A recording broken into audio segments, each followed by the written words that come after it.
Digang kabombe na utay. Alhamdulillah. Di gaga mangaku. Masya Allah.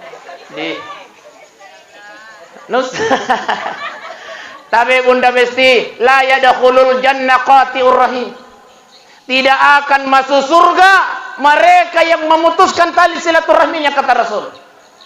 Pakol ini, la yadkhulul jannah qati'ur rahim.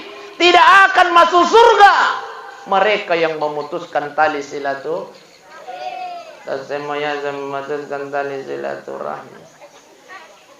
Semoga